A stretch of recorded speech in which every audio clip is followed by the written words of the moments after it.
नमस्कार दोस्तों, welcome to my YouTube channel the compounding club. आज हम 3 लार्ज कैप स्टॉक्स के बारे में डिस्कस करेंगे जो अभी अंडर वैल्यूड हैं और ये सारे स्टॉक्स अपने सेगमेंट के मार्केट लीडर। आप सभी इस वीडियो को लास्ट तक देखें क्योंकि आज मैं आपको ऐसे इंपॉर्टेंट पैरामीटर्स बताने जा रहा हूँ जो आपको अच्छे क्वालिटी स्टॉक को एनालिसिस और पिक करने में फ्यूचर में हेल्प करेगा। दोस्तों, मार्केट कंडीशन अभी काफी वॉलेटाइल है। मार्केट आप देख रहे हैं, कुछ भी न्यूज आती है उस पे नी जर्क रिएक्शन देता है। Market is highly volatile and in conditions में हमें लार्ज कैप स्टॉक्स में ही इन्वेस्ट करना चाहिए जो कि क्वालिटी स्टॉक्स हों और अपने टॉप से 15 to 20% करेक्ट हो चुके हैं। आज मैं जिन स्टॉक्स को डिस्कस करूंगा ये अपने टॉप से 10 to 15% करेक्ट हो चुके हैं और बहुत ही अच्छे प्राइस पे ट्रेड कर रहे हैं। हमारे लॉन्ग टर्म पोर्टफोलियो में ऐड करने के लिए ये सबसे राइट चॉइस है इस टाइम पे। चलिए दोस्तों, वीडियो को स्टार्ट करते हैं, लेकिन फर्स्ट एक डिस्क्लेमर। ये video I am recording for the educational purpose only. This is not an recommendation. आप इन्वेस्टमेंट करने से पहले प्लीज अपने इन्वेस्टमेंट एडवाइजर की सलाह जरूर लें। चलिए दोस्तों, let's start with our video. आज का हमारा सबसे पहला स्टॉक है एशियन पेंट्स। इसके बारे में तो आप फेमिलियर होंगे ही। ये इंडिया की लार्जेस्ट होम डेकोर कंपनी है जो कि इंडिया में 80+ ईयर से मार्केट में है। ये अपने सेगमेंट की मार्केट लीडर है। नंबर 1 पेंट कंपनी है in India and the second largest company of the Asia. Virat Kohli is also seen endorsing this brand recently. चलिए let's start with fundamental. Asian Paints का market capitalization है 2,76,484 crore and is trading at current price 2,884. Stock का PE 50.6 है जो कि industry PE के लगभग बराबर। प्रॉफिट ग्रोथ देखें, इस कंपनी की 32% की लगभग प्रॉफिट ग्रोथ है। दोस्तों, ये कंपनी अपने सेगमेंट की मार्केट लीडर है। एशियन पेंट्स का ब्रांड आप लोग सब यूज करते होंगे अपने घर में पेंट करने में। Moving on to quarterly results, when we see quarter to quarter basis there is an absolute growth in terms of revenue. Company हमेशा से अच्छा परफॉर्म करती आई है। Profit and loss statement March 2024 में बहुत ही अच्छा परफॉर्म किया है कंपनी ने। Net profit stand at 5,558 crore. Share holding pattern में देखें हम लोग, इसमें इंपॉर्टेंट बात नोट करने की ये है कि DIIs is continuously increasing its stake. आप देखेंगे क्वार्टर टू क्वार्टर बेसिस पे DIIs ने हमेशा अपना स्टेक इंक्रीज किया है। This shows that Indian fund houses is having confidence on this stock. दोस्तों, this is the most important part जो हम देखेंगे तीनों स्टॉक्स में। In last 3 years stock is trading in the range. 2021 stock ने जो हाई लगाया था दैट इज 3,500 का, उसको ब्रेक नहीं कर पा रहे। कंटिन्यूसली एक बॉक्स में ट्रेड कर रहा है और इसके चांसेस बहुत ज्यादा हैं यहाँ से आगे जाने के। नॉर्मली ये देखा जाता है जब भी स्टॉक पॉज लेता है उसके बाद ब्रेकआउट जरूर देता है और ऐसा पॉसिबल है नहीं कि एशियन पेंट्स ब्रेकआउट ना दे। एक इंपॉर्टेंट फैक्टर मैं आपको और बताता हूँ। देखिए, रिटर्न ओवर 5 years हम लोग देखते हैं that is 15%, but last 3 years में कोई रिटर्न नहीं दिया। Is it possible market leader कभी रिटर्न ना दे? जरूर ये रुक गया है but it is going to blast someday. Now moving on to another stock. आज का हमारा दूसरा स्टॉक है HDFC bank. This is also the market leader in its segment. This is the first private bank of India and it is the market leader among the bank. Total market share जब हम देखते हैं इस bank का, advances में 11.2% है, deposits में 9.5% and among the credit card users 23% of the population is using HDFC Bank credit card. Friend, it is fantabulous numbers. Apart from this, the कुछ बेसिक हम नंबर्स देखें, की रेशियोज देखेंगे, जिसमें सबसे इंपॉर्टेंट मेरे को लगता है वो है gross NPA and net NPA. Net NPA 0.32%. This shows the efficiency of the management, how efficiently they are managing this bank. बड़ा बैंक होके इतना कम NPA होना एक अचीवमेंट की बात है दोस्तों। चलिए moving on to basic fundamentals. Market capitalization of this bank 11,52,071 crore. Stock is trading at 1,515 price. Stock PE is absolutely same as that of industry PE. एक चीज हम यहाँ भी नोट करेंगे that profit growth तो है 39.5% की, but return over 5 years देखिए 4.55% and 3 years में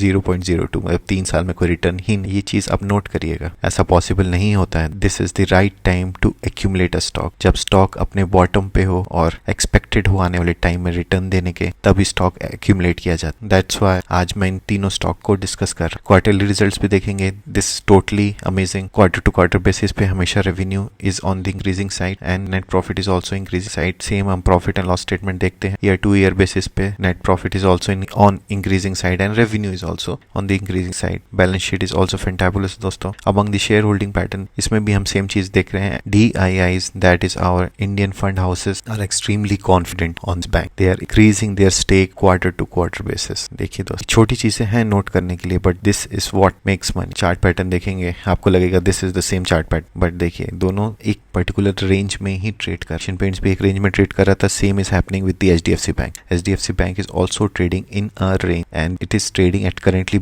एट प्रेजेंटली ये जो ट्रेड कर रही है 200 डे मूविंग एवरेज प्राइस के नीचे ट्रेड कर रही है। एक्यूमुलेट करने के लिए परफेक्ट प्लेस है दोस्त। Most of the fund houses are bullish on HDFC bank. आप देख सकते हैं लास्ट फ्यू मंथ्स में काफी एक्यूमुलेशन है, वॉल्यूम बहुत। There are absolute chances that ये स्टॉक यहाँ से पिकअप करे। Next stock in our list is Infosys. It is the second largest technology company in India behind TCS। ये भी अपने सेगमेंट की मार्केट लीडर है दोस्तों। आप सोचेंगे मैंने TCS को क्यों नहीं पिक किया, क्योंकि इन्फोसिस अभी ज्यादा अंडर वैल्यूड है और हायर साइड में जाने के इसके ज्यादा चांसेस है as compare to TCS। So return expectancy is also very large in Infosys. Infosys became the fourth Indian market company to reach $100 billion in market capitalization और बहुत ही प्रीमियम इसका सेगमेंट है। 185 companies out of Fortune 500 companies को ये cater कर, like ICICI bank, Mercedes-Benz, HSBC bank, Goldman Sachs, on and on.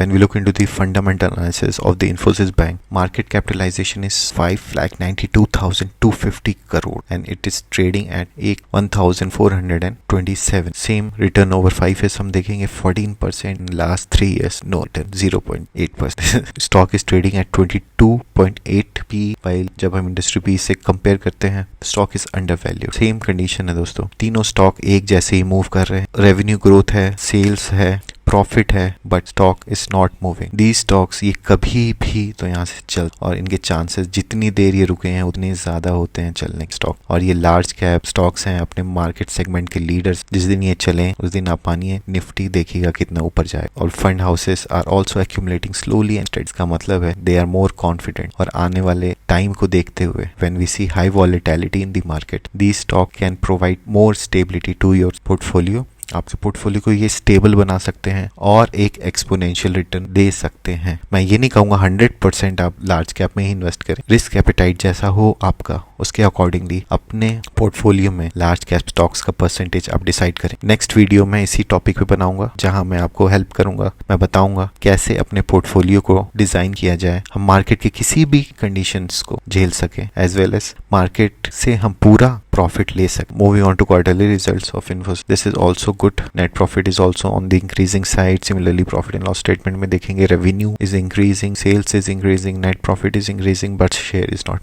Balance sheet is also clean. FIS, DIS same condition भी increase कर रहे हैं। DIS तो इंक्रीज कर ही रही हैं क्वार्टर टू क्वार्टर बेसिस पे। देखिए सितंबर 2021 में 15% एंड नाउ 35%। यही छोटी छोटी चीजें हैं जो आपको हेल्प करेंगी एक अच्छे स्टॉक को पिक करने में। When we look into the graph इसका भी वैसे ही है दोस्तों। Stock is trading at premium valuation. It is trading below 200 day moving average. ये बेस्ट टाइम है इन्फोसिस को एक्यूमुलेट करने का स्लो एंड स्टडी मैनर में। आप तीनों स्टॉक को एक्यूमुलेट कर सकते हैं अपने पोर्टफोलियो में। और दोस्तों इन सारे स्टॉक्स के एब्सोल्यूट रिटर्न देने के चांसेस बहुत हाई। मार्केट वॉलेटिलिटी मैं बार बार कह रहा हूँ आने वाले समय में काफी होगी। लार्ज कैप स्टॉक्स को एक्यूमुलेट करें अपने पोर्टफोलियो में ताकि आपका पोर्टफोलियो मार्केट की वॉलेटिलिटी को झेल सके। ऐसा ना हो कि मार्केट 1000 पॉइंट गिरे और आपका पोर्टफोलियो आधा गिर जाए। रिस्क एपेटाइट मैनेज करिए, पोर्टफोलियो को डाइवर्सिफाई करिए। ये सारे स्टॉक्स आपको डाइवर्सिफाई करने में हेल्प करें। ओके दोस्तों, मिलते हैं नेक्स्ट वीडियो में। Thanks for watching. Please like and subscribe our channel. Thank you.